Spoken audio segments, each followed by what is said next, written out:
It's week 13. We've only got 2 weeks left of the 2025 college football season. So screw it. Why don't we do 19 more games on today's show? Welcome in. Winning Cures Everything. It's a college football podcast. I'm your host, Gary Seegers, at GaryWCE on the socials.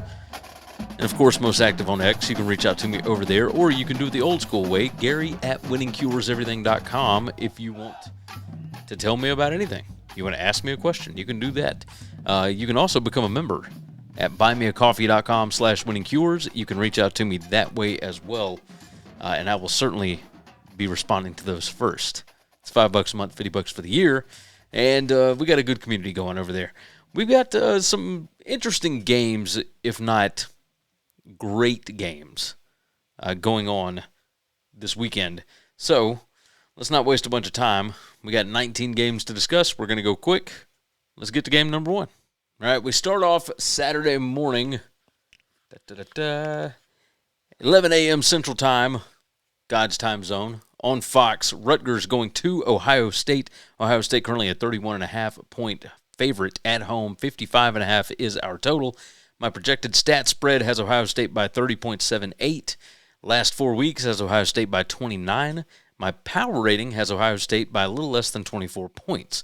So, looking at the projected stats spread here, this is a do you want to name your score game. It opened at 32.5. It's down to 31.5. Rutgers, their offense has at least been really good. Ohio State's offense can do whatever they want to. They're number 2 in PPA per drive. Rutgers, their offense is number 26 in PPA per drive. Not great at running the football, but they are pretty good passing it. The issue there is that Ohio State's secondary is really good. Like, really good. Number 1 in passing explosiveness allowed. They are number 1 in yards allowed per attempt, number 7 in PPA allowed per pass. And the weakness is they're number 35 in havoc rate, which means they're not elite at getting after the quarterback. They're not elite at causing turnovers and whatnot. But, you know, Rutgers is number 82 in havoc allowed. It doesn't matter here. This is kind of a joke. You can name your score. I don't think Ohio State cares about this game at all. They've got Michigan next week. I think Rutgers can put up at least some points. Ohio State should get a big lead and then coast in the second half. I don't expect them to keep their foot on the gas the entire time.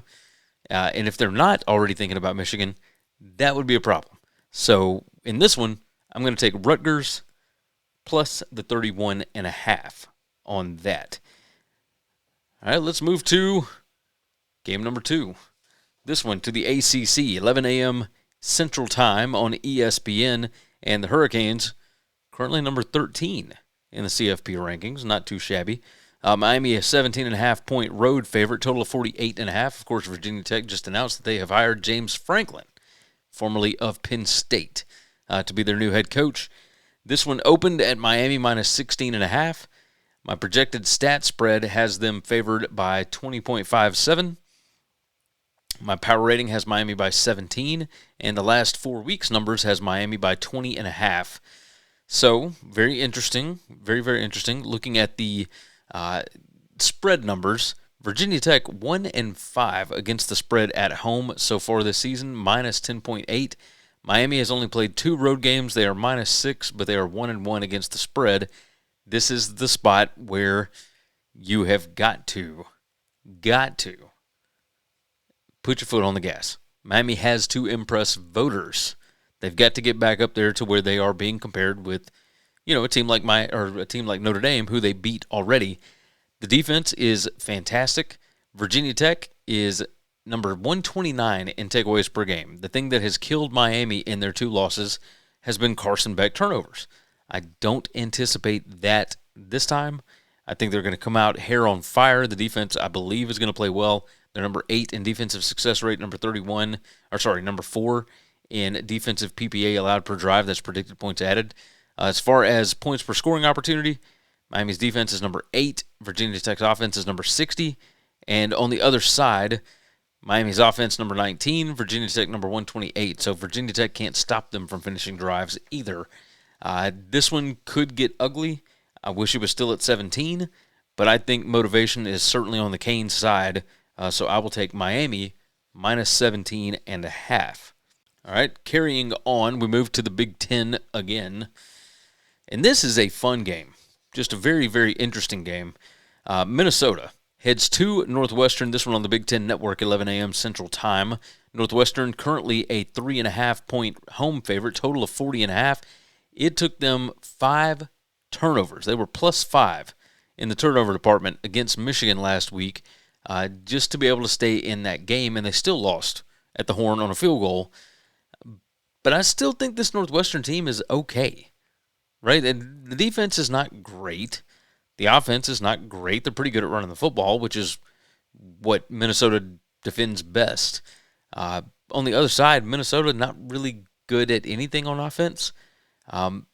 They do like to throw it a lot. Number 27 in pass rate, but they're not good at it. They're number 116 in yards per attempt, number 106 in QBR. Well, in those metrics, Northwestern's defense is number 64 in yards allowed per attempt, number 45 in QBR allowed. They're number 56 in passing explosiveness allowed. These are two teams that play really hard. They are super disciplined. Both are inside the top 5 in penalties per game. Northwestern number 66 in turnover margin, Minnesota number 38, but they're good at different things. Northwestern number 43 in takeaways per game, Minnesota number 8 in giveaways per game. Northwestern number 96 in giveaways, 96 in giveaways per game. Minnesota number 85 in takeaways per game. Who can finish drives? That's the question. Minnesota 66th in points per scoring opportunity on offense. Northwestern's defense is number 26. Northwestern's offense, number 124 in points per scoring opportunity. Minnesota's defense is number 94. So, who is going to be able to finish the drives here? I'm not totally sure. And let's look at which team plays better at home versus on the road, etc. Minnesota 0-4 against the spread on the road, minus 16. Northwestern 5-1 against the spread at home, plus 8.7. Something like that can get you on the margins. My power rating has Northwestern by 4. My last 4 weeks has Northwestern minus 9. And I've got Northwestern minus 4.46 on the projected stat spread. This thing was 5.5. It's come all the way down to 3.5. Yeah, Northwestern needs this one to get to a bowl game. I'll take the Purple Cats. Give me Northwestern minus 3.5. All right. We move to the Big 12. Oh, yes. Kansas heads to Iowa State. This is another one of those where one team has already made a bowl game, or is already eligible for a bowl game. Kansas needs one more win to get there. So, right now, Iowa State is a 4 to 4.5 point favorite, depending on the book. Total is 54.5 to 55.5. It's 11 a.m. Central Time on FS1. My projected stat spread has Iowa State by 4.6. My power rating has Iowa State by 3.4. And my last 4 weeks has Iowa State minus 8.37. So, this thing was 3.5. It's jumped up to 4.5. Iowa State at home, 2-2-1. Kansas on the road, 2-2. Iowa State, for as much as we talk about that team, 6-5 or 6-5-1 against the spread over the last 2 seasons. The home field advantage is not great, right? But they do play a little bit better at home. They do play a little bit better than expected, plus 4.7. Kansas minus 3 against the spread on the road. Very interesting numbers there. Both of these teams inside the top 31 as far as penalties per game. Both of them are outside the top 50 as far as turnover margin. But again, you've got a team that is good at not turning the ball over against a team that is good at getting takeaways. Kansas number 13 in giveaways per game, and Iowa State number 43 in takeaways. Iowa State number 75 in giveaways per game. Well, Kansas can't force turnovers. They're number 107 in takeaways. What is that going to mean? Kansas, better special teams efficiency here. The Kansas defense is rough, but this Iowa State offense has certainly fallen off. they've lost multiple guys, and they lost some guys on defense as well, but defense is still holding up, which makes sense for a John Heathcock defense, or Heacock, excuse me. I never trust Iowa State with these short spreads. Like, maybe I'm crazy, but I think Kansas wants this one more. You look at who can finish drives, etc. Like, Kansas isn't good at finishing drives on offense, but Iowa State is terrible at defending them. On the other side, Kansas, terrible at defending drives. Iowa State, not good at finishing them. On the other side, Kansas's offense, number 30 in points per scoring opportunity. Iowa State's defense, number 19. Who's going to budge? 5 factors rank. Kansas State is number 23. Iowa State, number 35. I think Kansas might be just overall a little bit better of a football team. And even though they're on the road, I think they'll hang within this number. I think they could win the game outright. So 4 to 4.5 is crazy. I will take Kansas plus 4.5 on the road here. Look at me betting on these teams to make bowl games. Somebody's going to lose. Somebody's going to lose. Game number 5. Washington State at James Madison. Washington State has traveled all over creation. I mean, just bananas. They put a whooping on Louisiana Tech last week. But James Madison also just put a whooping on App State that, I mean, somebody call off the dogs. I mean, what are we doing? That was gross. Absolutely gross. This thing opened at James Madison minus 12.5. It got to 13.5 to 14, depending on the book. Total is 42.5 on this one. It's 12 p.m. Central Time on ESPN Plus for this. So you'll have to have your streamer for this one.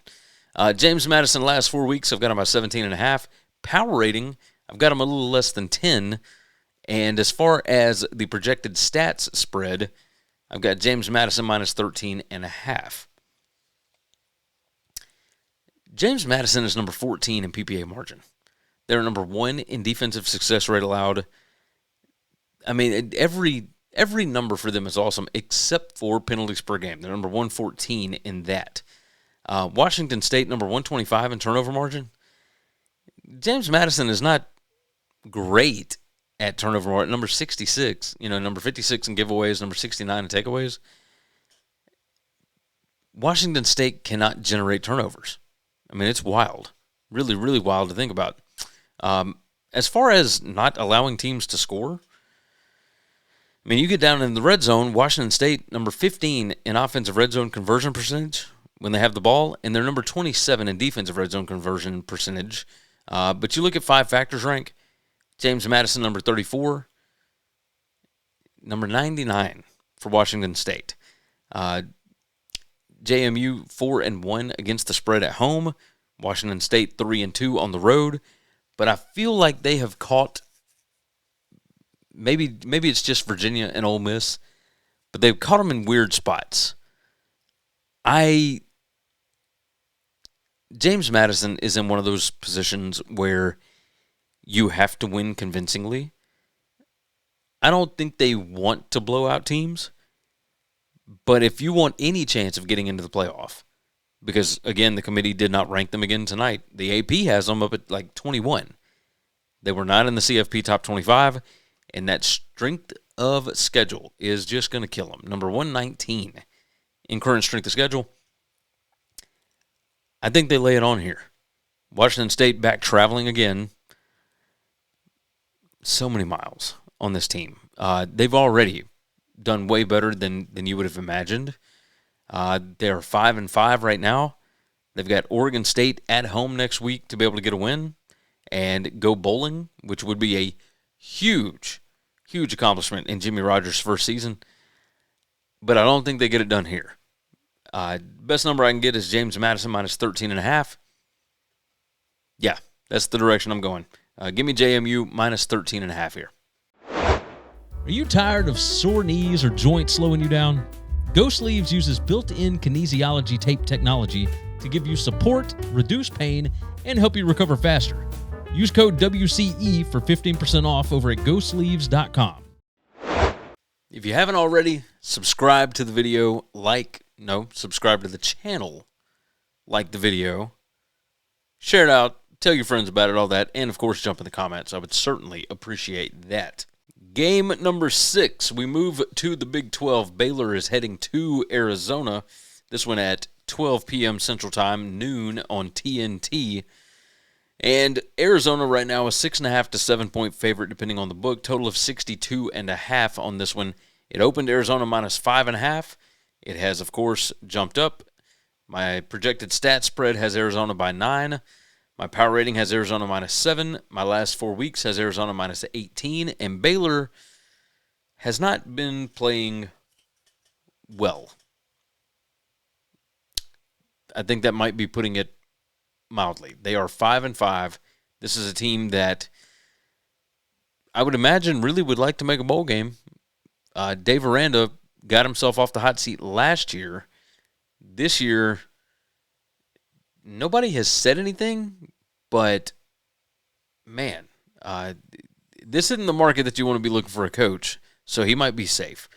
But man, they had a lot of hype coming into the year, and the defense, which is Aranda's side of the ball, has not been good. Number 102 in defensive success rate allowed, number 115 in rushing success allowed.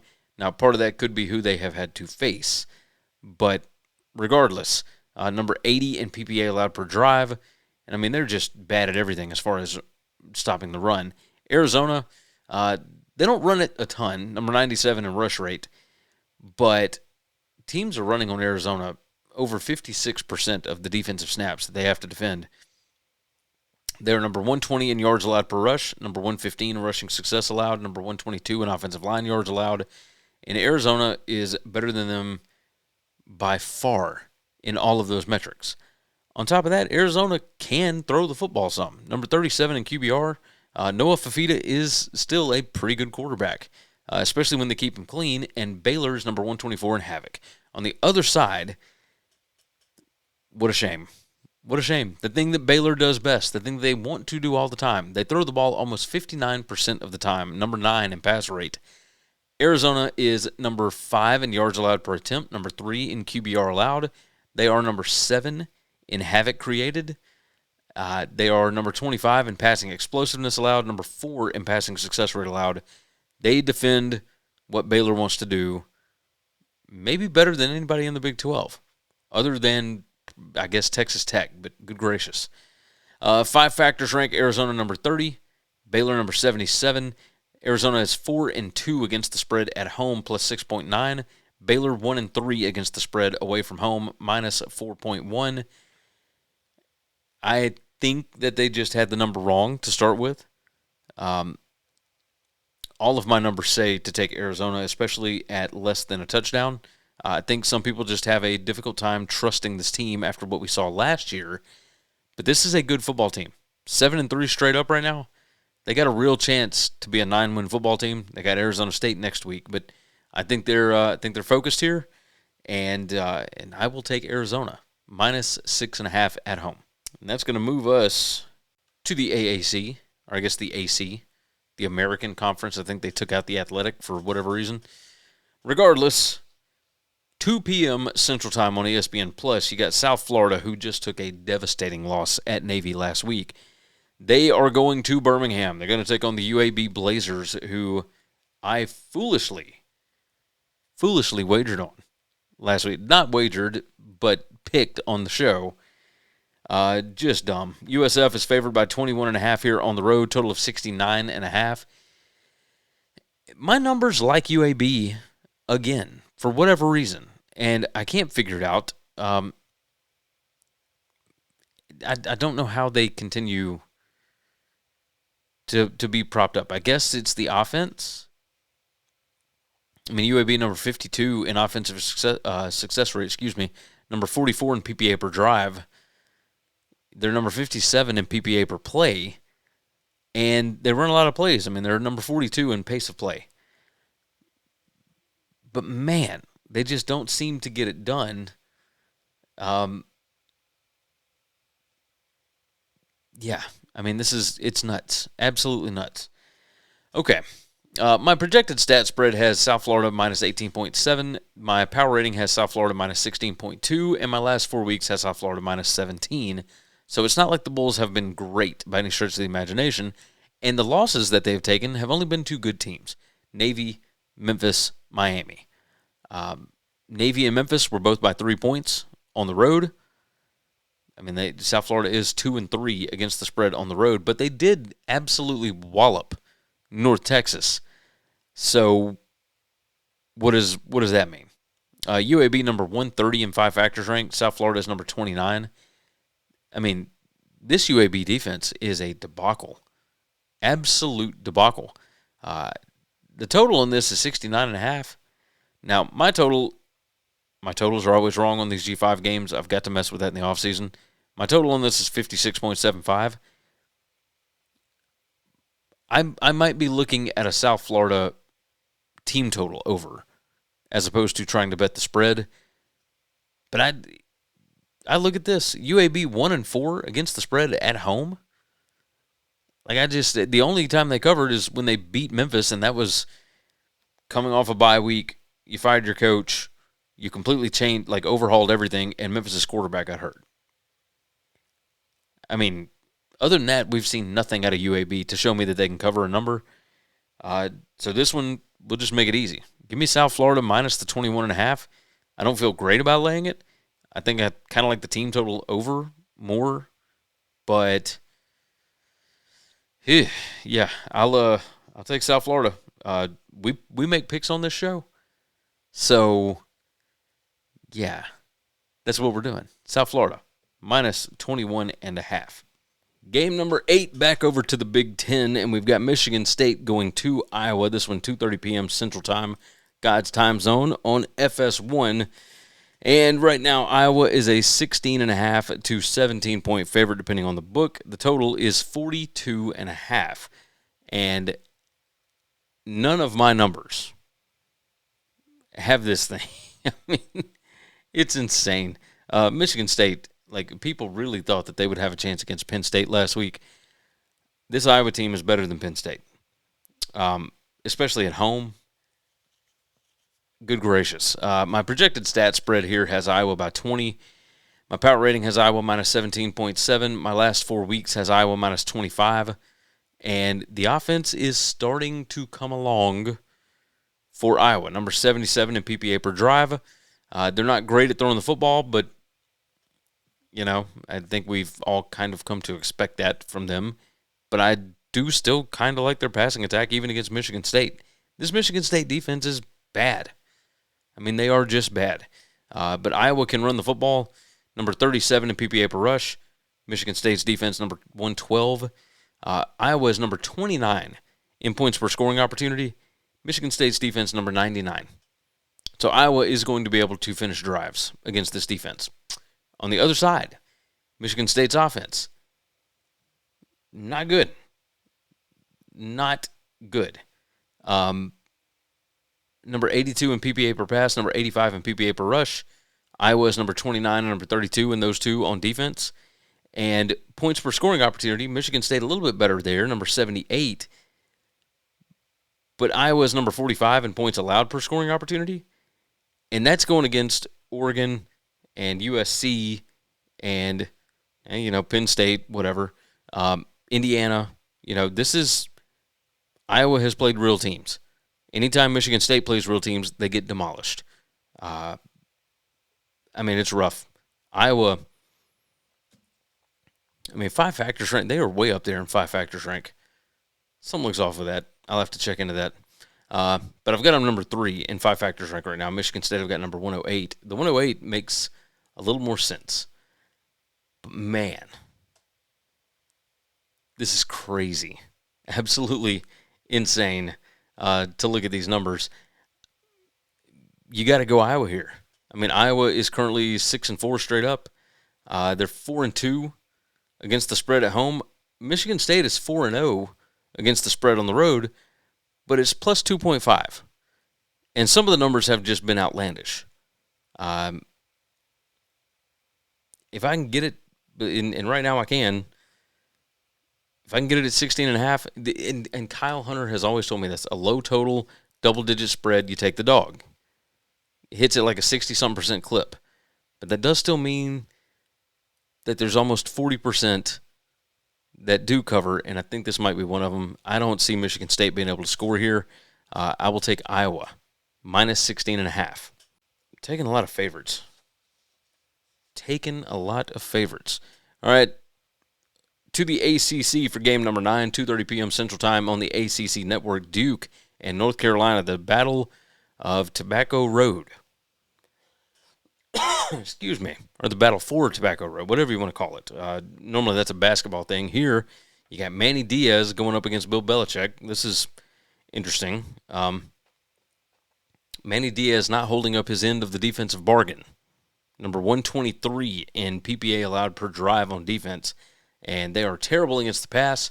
Lucky for them, North Carolina is atrocious passing the football. I mean, they are really, really bad. Number 128 in passing explosiveness, number 107 in PPA per pass, number 116 in yards per pass attempt. Duke can at least somewhat stop the run. They can slow you down, but they can't stop the pass. On the other side, the North Carolina defense is coming along. They look all right. But, I mean, Duke, like number 26 in yards per pass attempt, number 19 in QBR. North Carolina's number 44 and number 57 in those. Duke number 30 in passing success rate, North Carolina number 50. I think Duke is going to be able to throw the football on North Carolina. The issue is, can they hold on to it? Right? Because Duke has had several of these games where they've given the ball away a little much. They're number 56 in giveaways per game. Their biggest culprit, they are number 129 in fumbles lost per rushing attempt. North Carolina's defense is number 47 in fumbles gained per rushing attempt defended. So, can Duke hold on to the football? We shall see. So this Duke offense going up against North Carolina's pretty good defense, a terrible, abysmal North Carolina offense going up against a terrible Duke defense. What are we going to get here? Duke is 3-2 against the spread on the road. North Carolina, is that right? Yes, on the road. North Carolina 2-3 against the spread at home. I think this ends the bowl hopes for North Carolina. Duke did just suffer a devastating loss against Virginia last week, but they are still in contention and have a bunch of different tiebreakers that can get them to the ACC championship game, even though they are 5-5. It's pretty insane. They need like one more team to lose or two teams to lose, whatever, and it's not crazy to think that it could happen. So, 6.5, I don't think is enough. My projected stat spread on this has Duke minus 4.26. My power rating has Duke minus 4.6. My last 4 weeks has North Carolina favored here. I'm going against that. I don't trust North Carolina. They bit me last week. I thought they were going to hang with Wake Forest. I was incorrect. This week, you're not going to catch me doing that. I will take the Blue Devils. Blue Devils as another favorite. So Duke minus 6.5. Good gracious. To the AAC we go. This one 2:30 p.m. Central Time on ESPN Plus. Again, you're going to need your streamer. And we got an AAC contender in East Carolina.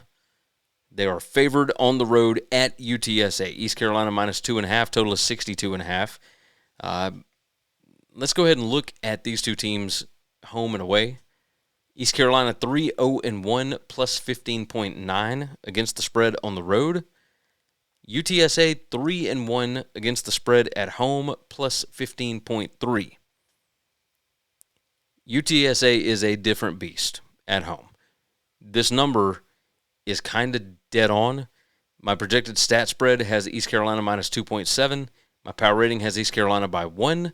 My last 4 weeks has East Carolina minus 3.9. The only issue that I'm seeing is that UTSA's defense cannot stop the pass, and boy, is that Caden Hauser kid good at throwing it.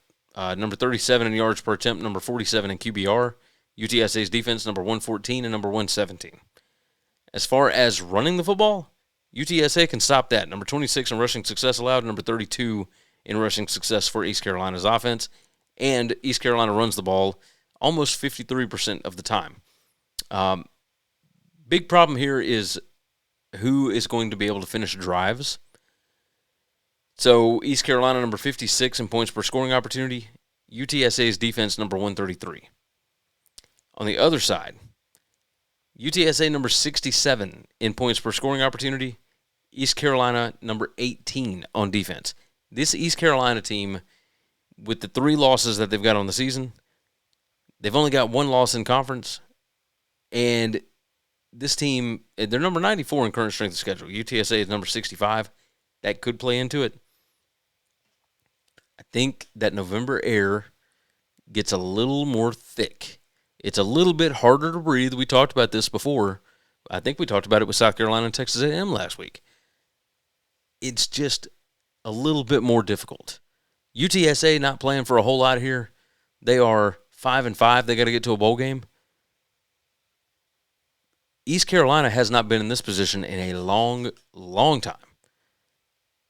I mean, you went out, you were probably going to the AAC title game. I think UTSA catches them. I'm going to bet big on the Alamo Bowl here. Or the Alamo Dome, not the bowl, excuse me. The Alamo Dome gets it done. Give me UTSA. It was 3.5. It's down to 2.5. I'll even roll with the 2.5. Give me UTSA plus 2.5 here. Stop guessing and start winning. Stochastic provides advanced data and strategies for DFS players and bettors, built by pros who know how to find edges. Click the link in the description and sign up today. If you like these spreadsheets, of course, you can check them out. buymeacoffee.com/winningcures, or the easy URL is bettingcfb.com. But it's $5 a month, $50 for the year. I'm going to be doing them all the way through the playoff, all through the bowl season, all that kind of stuff. And you get my official plays, you get more random stat sheets, all that kind of stuff over there, and you're helping me out. Let's be honest. That's what this is about. I don't ask you to do anything as far as paying for the show or whatever else. I mean, that is very simple. Just subscribe to the channel and like the video, and I would appreciate that. But if you would like to support and you want some of these things, because I do them for every single FBS versus FBS matchup every single week, go to buymeacoffee.com/winningcures. Game number 11, back to the AAC, and we are talking about another title contender. Tulane is heading to Temple, this one at 2:45 p.m. Central, 2:45 p.m. Central, God's time zone, on ESPNU. And Tulane is headed to Temple. Tulane is a 7.5 to 8.5 point favorite, depending on the book. Total is 56.5 on this. And Temple, Casey Keeler, has been doing some things. They have been pretty good in spots this year. Tulane has not played very well on the road. They are 2-3 against the spread. Probably should not have won that game last week against FAU if you're just looking at success rate and whatnot, but they found a way to get it done. But they are 2-3 against the spread, minus 10.2. Good old Temple, 3-2 against the spread at home, plus 0.1. So Temple is slightly better at home. Tulane slightly worse on the road. My projected stat spread has Tulane by 3. My power rating has Tulane minus 4. My last 4 weeks has Tulane minus 15.41. If you only watched the Memphis game, you would believe that Tulane is a pretty good team as far as a P4 team. They looked fantastic, especially that first half.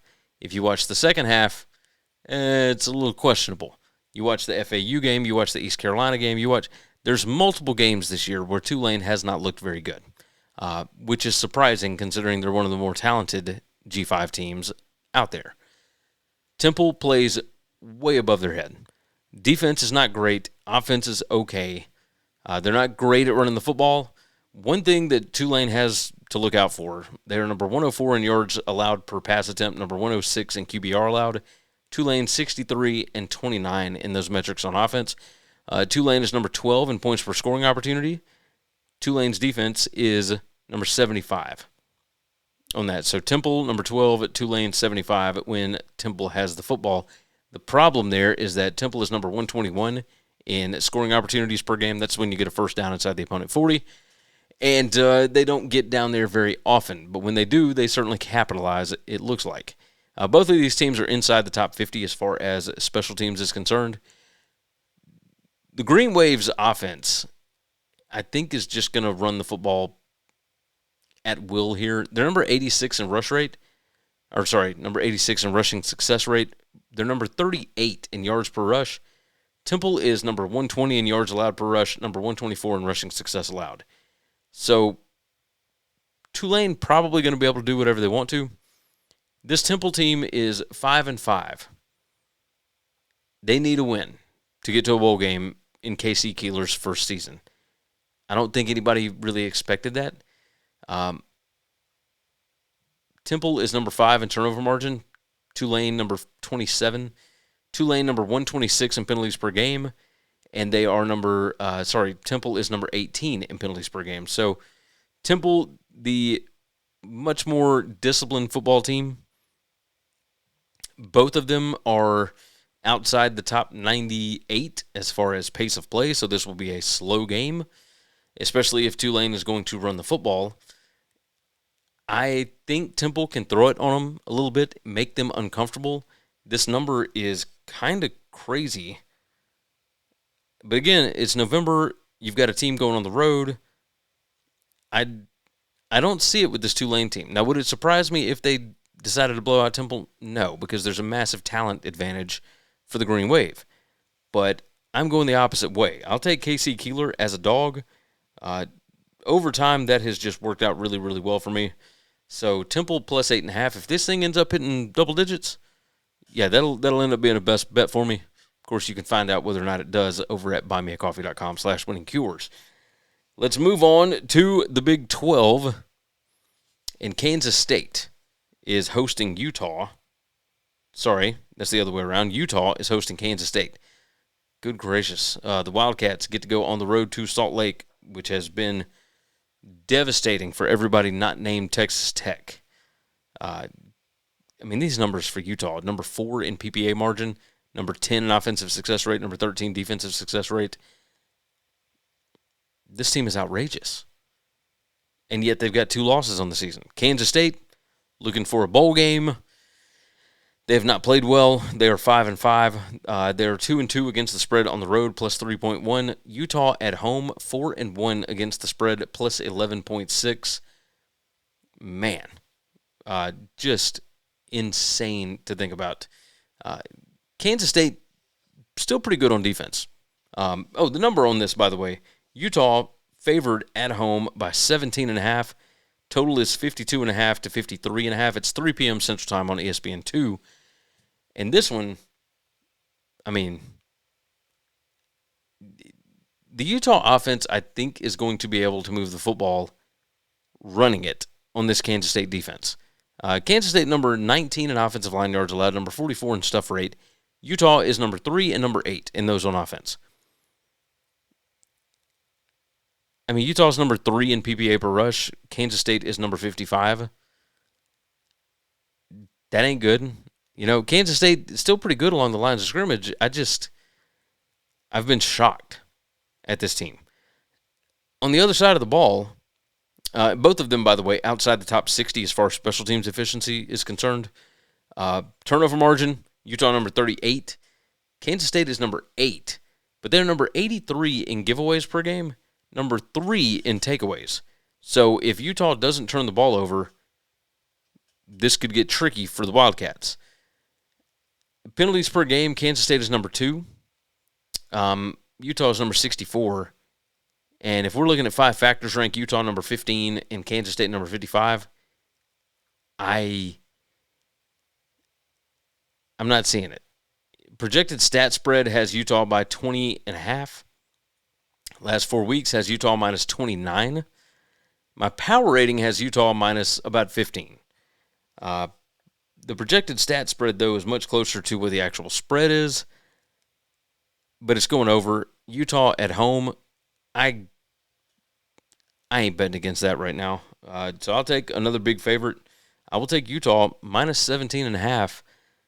I think they kind of lay the wood here. Game number 13 to the Big Ten we go. Maryland hosting Michigan. This one at 3 p.m. Central Time on the Big Ten Network. Right now, Michigan is a 13.5 to 14-point road favorite. Total of 45.5 on this one. And Maryland, once again, has just completely fallen apart. They started off 4-0. They have lost 6 straight. They are decent in the first half against teams, and then they just completely fall apart in the second half. I mean, it's been rough. They are 3-3 against the spread at home, but minus 1.3 average margin against the spread. Michigan 1-4 against the spread on the road, minus 5.8. So they rarely cover these 2 touchdown spreads for whatever reason. Let's start off with this. The projected stat spread has Michigan by 9.5. My power rating has Michigan by 9.1. The last 4 weeks has Michigan minus 22. Michigan gave away 5 turnovers last week and still won the game at Northwestern. Did they cover? No. But all in all, this is still a pretty good football team. Number 26 in PPA margin. They're number 26 in offensive success rate. Defense, not great, especially against the pass. They're number 60 in defensive success rate. Number 89 in passing success allowed, so that's not good. But this Maryland offense has been just bad all year. They throw the ball almost 59% of the time, but they're number 125 in yards per attempt, number 122 in QBR, number 97 in passing explosiveness. They are number 52 in passing success rate. But, man, Michigan number 45 in passing explosiveness. They're number 27 in havoc created. Yeah, and when Maryland tries to run the football, I mean, they are not going to be able to do it against this Michigan front at all. Michigan number 24 in offensive line yards allowed. Maryland is number 104. I just don't see them being able to do a whole lot on offense. On the other side of the ball, the Maryland defense is okay, but they're not going to be able to stop this rushing attack. Number 108 in offensive line yards allowed, number 114 in stuff rate. Michigan is number 12 and number 3 in those on offense. Michigan number 89 in points per scoring opportunity. Maryland is number 29, but the difference there is that Michigan averages 7.44 drives per game that they get a scoring opportunity. That's a first down inside the opponent 40. And Maryland, number 103 in scoring opportunities allowed per game. So they give up almost 7 drives per game. So they are really bad at that. Michigan could kick enough field goals in this game to be able to cover 13.5, I think. Maryland has already said that, I mean, they've already said that Loxley's coming back, but I don't know if that, spruces them up. I don't know if Maryland plays better at home or whether I should trust Michigan. I wouldn't trust either one of these teams. Michigan laying points is terrifying. I mean, just terrifying, especially the week before the Ohio State game. I will look at it this way. I don't think they care at all about this game. And they could still end up covering the spread because I think they'll just run it. But I think they're going to be very focused on Ohio State next week. Even though they don't cover spreads very much on the road, they also don't cover them at home either. So, yeah, what we're going to do here is we're going to take Maryland plus the 14 and just hope that this thing ends 20-7, which you could totally see with this Michigan team. They're not going to do anything crazy. They're not going to get anybody hurt. They are focused on the game next week. I'll take Maryland plus 14. All right. We're going to stay in the Big Ten. This one had all the promise. They booked this at the end of the season for a reason. This was going to be a big one. Nebraska going to Penn State. 6 p.m. Central on NBC. Penn State right now favored by 9.5. Total of 43.5 to 44.5. Take a drink, make sure I'm ready. Penn State is number 43 in PPA margin. Nebraska is number 37. Nebraska cannot stop the run. That is what Penn State does best, and it's what they do the most. They run it almost 55% of the time. They're number 31 in PPA per rush. Nebraska's defensive line, number 122 in PPA allowed per rush. Nebraska is pretty good against the pass. The problem is that Penn State is not going to do that very often, especially with a young quarterback. Now, as far as points per scoring opportunity, Penn State number 32 in points per scoring opportunity. Nebraska, their defense is number 74. Penn State, surprisingly, number 5 in special teams efficiency, and it has not been able to get them very many wins. Penn State is still alive to make a bowl game. And you saw that on full display when they absolutely took Michigan State behind the woodshed last week. Both of these teams inside the top 51 as far as turnover margin. Both of them inside the top 12 as far as penalties per game. Surprising. This Nebraska offense, you can't really look at these numbers anymore because Dylan Rayola is out for the rest of the year. The backup quarterback looked okay against UCLA. I just think that's going to be difficult to duplicate against Penn State, especially in Happy Valley, when this team is motivated. They would like to get to a bowl game. I think that Penn State is actually playing all right. And 9.5, my projected stat spread has Penn State minus 5.44. Power rating has Penn State minus 7.4. Last 4 weeks has Nebraska minus 5.5. But I ain't trusting it because Dylan Rayola is not there. This is the first real road environment for Nebraska's quarterback. I'll take Penn State here. I think they got some things cooking. I think Nebraska is not very good without Rayola. Give me the Nittany Lions, minus 9.5 at home. And we are going to stay in the Big Ten. You can tell it's late on Tuesday night, can't you? Good gracious. All right, game 15, Illinois at Wisconsin. This one 6:30 p.m. Central Time on the Big Ten Network. Illinois favored by 7.5 to 8.5 here. Total of 40.5 on this one. That has come down from the 42.5. Illinois was a 9.5 point favorite. That has come down. Very interesting spot. Wisconsin has been playing better. My projected stat spread has Illinois by 8.5. Power rating Illinois by 8. Last 4 weeks has Illinois by 9.16. And yet the number's coming down because Wisconsin has been playing pretty good. They are 2-4 against the spread at home. Illinois 2-2 against the spread on the road. Both of them worse against the expected number by at least a touchdown in this spot. However, Wisconsin has been playing better as of late. The defense is pretty good against the run, but my God, are they terrible against the pass. I mean, holy mackerel. This team is this could be a rout because even though it's at Camp Randall and Wisconsin has been playing better, they are still really bad against the pass. Number 121 in havoc created. They're number 118 in PPA allowed per pass. Illinois is number 14. For whatever reason, people are just totally buying in on this, new birth and new life and this youth movement and whatnot. Illinois is number 4 in special teams efficiency. Wisconsin number 111. Wisconsin doesn't do really anything good, and they can't score points. And if you can't score points, you're not going to be able to keep up with Altmaier because they're going to score. They are number 18 in points per scoring opportunity, number 46 in scoring opportunities per game. Wisconsin's defense, number 42 in points per scoring opportunity allowed, number 81 in scoring opportunities allowed per game. On the other side, Wisconsin 135 in points per scoring opportunity.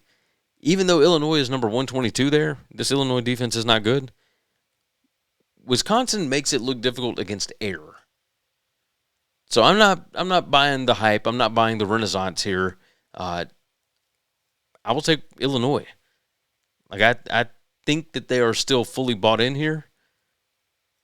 I think they continue the winning ways. The best number I can get is 7.5. I'm going against the market. Give me Illinois, minus 7.5. Why struggle doing everything yourself? On Fiverr, you can hire professionals for just about anything. Marketing, editing, design, and more. Save time, get it done right. Click the link in the description to get started. Game number 16. And let me go on and tell you, subscribe to the channel, like the video, jump in the comments. Check out buymeacoffee.com/winningcures. But game number 16, ACC Network, 6:30 p.m. Central Time. Cal is going to Stanford. And what an interesting spot here.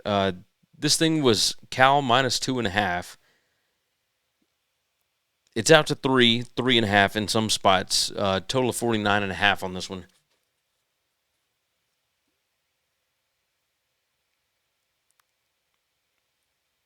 My projected stat spread has Cal by 2.9, so almost 3. My power rating has Cal minus 1.7.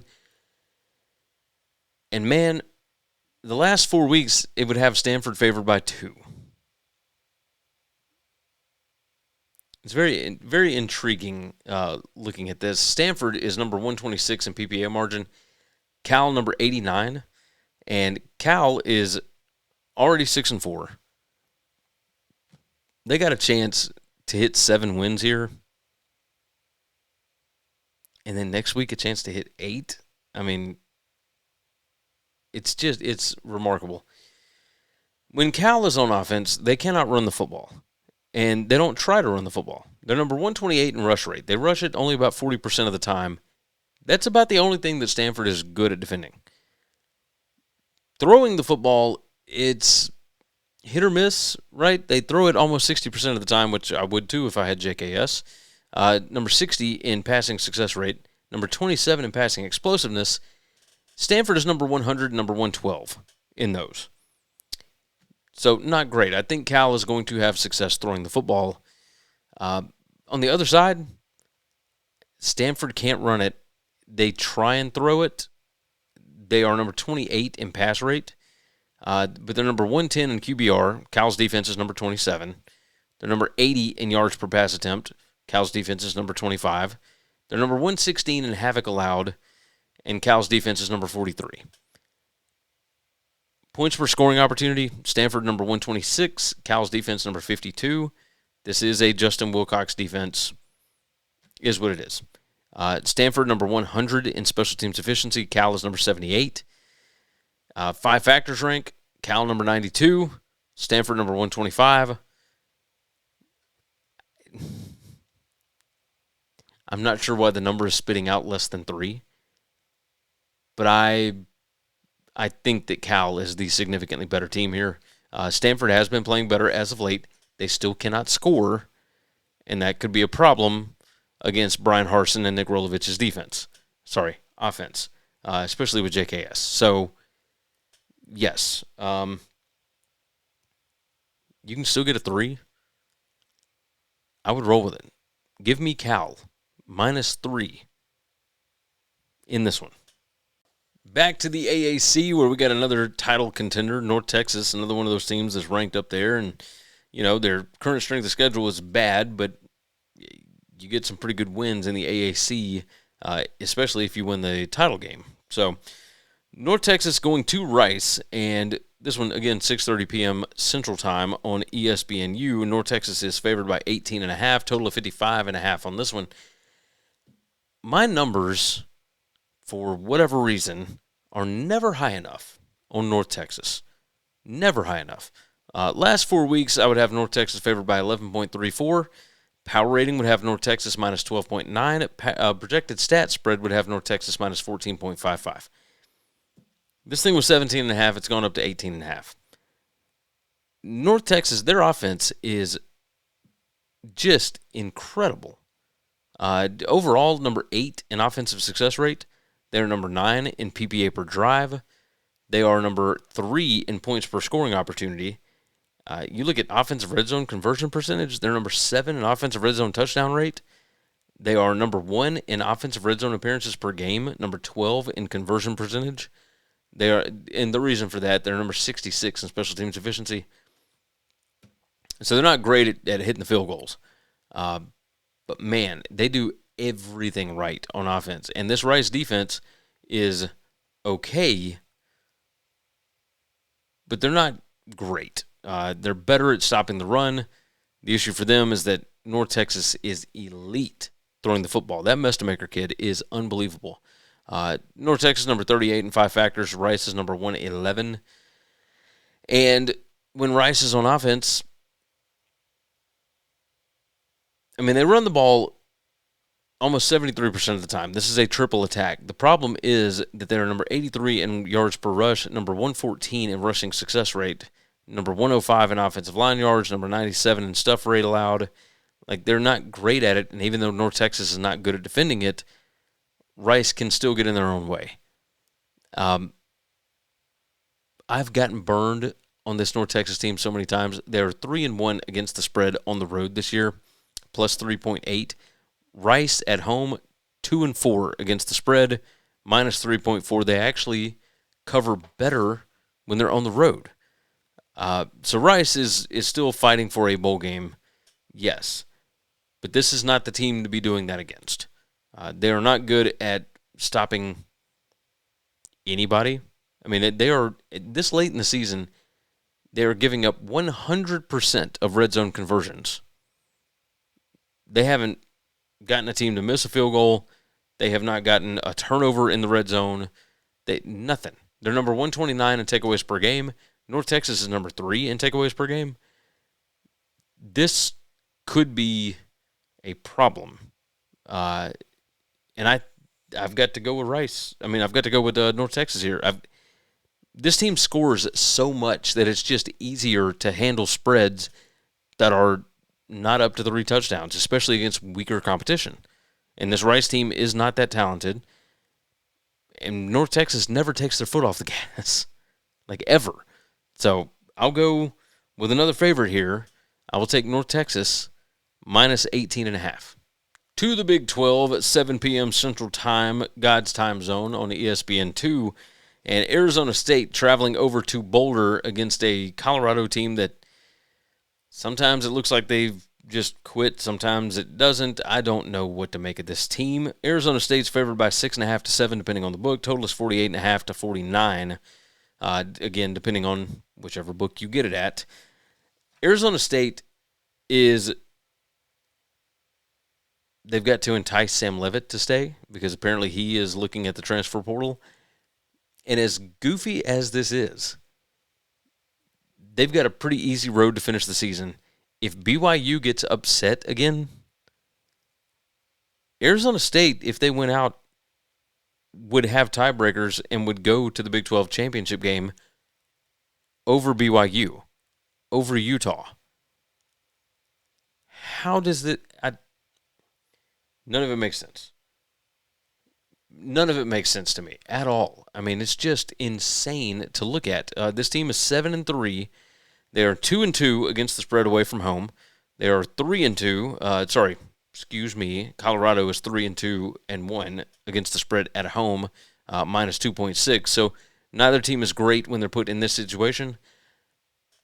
This is what I'm talking about. Like, Arizona State has kind of hovered in the 70s in PPA margin all year. Now, they are number 30 in current strength of schedule. How this team beat Texas Tech, I will never know. It makes no sense to me. And yet, do it to it is what it is. They are, apparently Jordan Tyson is going to be back this week, or there's a chance of that. And on top of that, Sam Leavitt's still hurt. You can have a Jeff Sims game at any point. I mean, this dude was the king of the turnovers. And yet, he's done a pretty good job this year. They're number 10 in interceptions thrown per pass attempt. Even if they tried to throw interceptions, it'd be hard for Colorado to get them. They're number 105 in interceptions gained per pass attempt. Number 76 in fumbles gained per rushing attempt defended. And Arizona State just doesn't turn the ball over much. Number 13 in giveaways per game. Colorado is number 101 in turnover margin overall. Arizona State number 38. Arizona State is number 135 in penalties per game. Colorado number 57. As far as being able to finish drives, this Arizona State offense number 106 in finishing drives, but they are number 20 in scoring opportunities per game. Colorado's defense number 91 in points allowed per scoring opportunity. On the other side, Colorado 57th in points per scoring opportunity, but they are number 131 in scoring opportunities per game.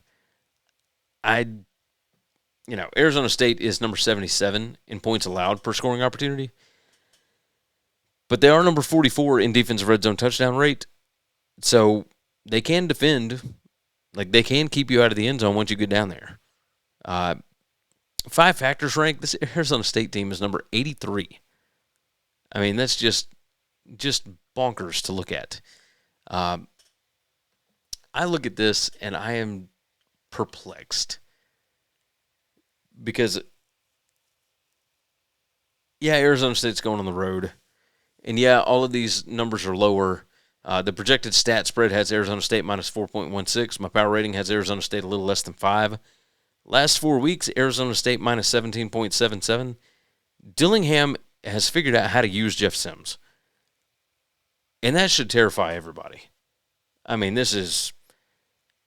Arizona State's defense is really good. They're number 14 in havoc created, and Colorado's offense is number 131 in havoc allowed.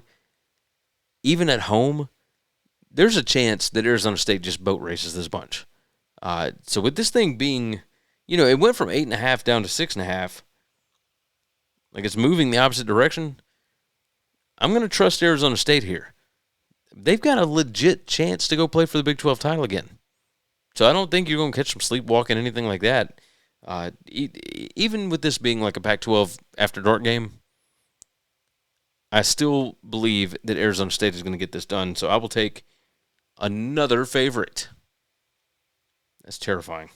Give me Arizona State minus 6.5 there.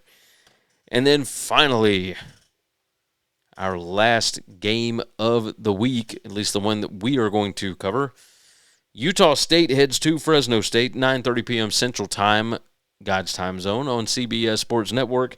Fresno is a 2.5 to 3 point favorite, depending on the book. Total is 50.5 to 51.5, depending on the book. Utah State. This is strength on strength, weakness on weakness, right? Utah State, number 42 in PPA per drive on offense. Fresno is number 48 on defense. Fresno's offense, number 107 in PPA per drive on offense. Utah State's defense, number 103. Who breaks first? That's the question here.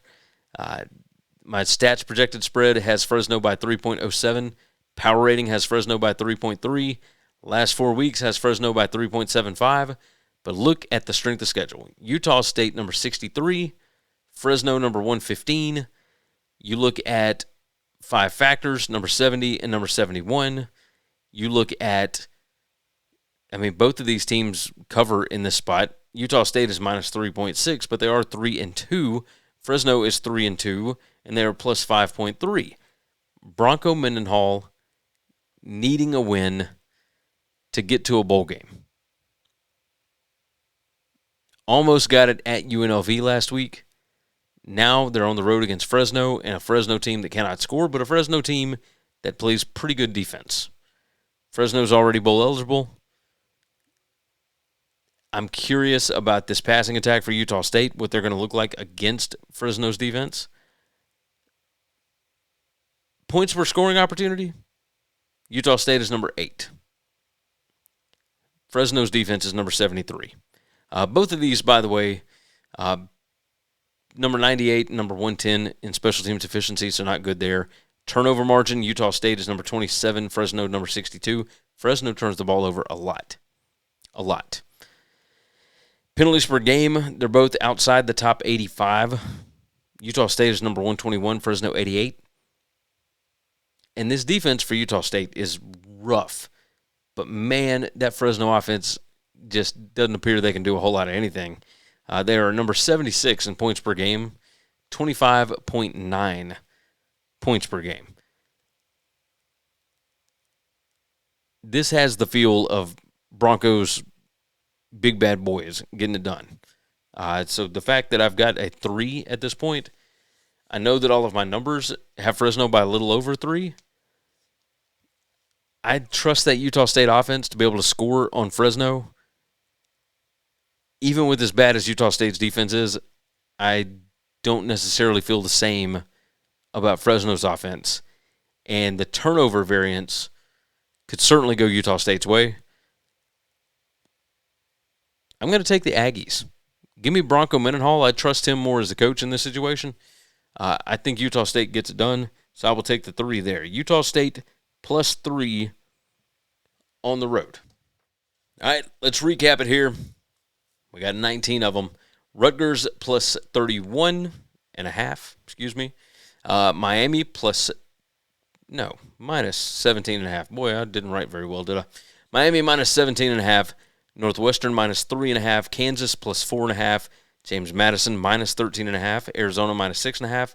South Florida minus 21.5. Iowa minus 16.5. Duke minus 6.5. UTSA plus 2.5. Temple plus 8.5. Utah minus 17.5. Maryland plus 14. Penn State minus 9.5. Illinois minus 7.5. Cal minus 3. North Texas minus 18.5. Arizona State minus 6.5. And Utah State plus 3. That does not feel good. I will tell you that. That's a lot of favorites. A whole lot of favorites. But, I mean, we're talking about bad football teams here. So if we're betting on good football teams against bad football teams, I don't feel so bad about that. Do y'all? Let me know in the comments. Tell me what you think. All right. Let's go wrap things up. It's almost midnight. I still got to edit this thing. We got one more week of the regular season after this, and that is going to wrap it up. Take care of yourself. No.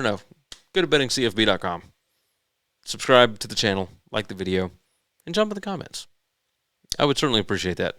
With that said, take care of yourself, take care of each other. God bless college football, and hopefully all of your tickets cash this week. Thanks for listening to Winning Cures Everything. Subscribe, leave a review or comment, follow @GaryWCE on X, and check out the web store,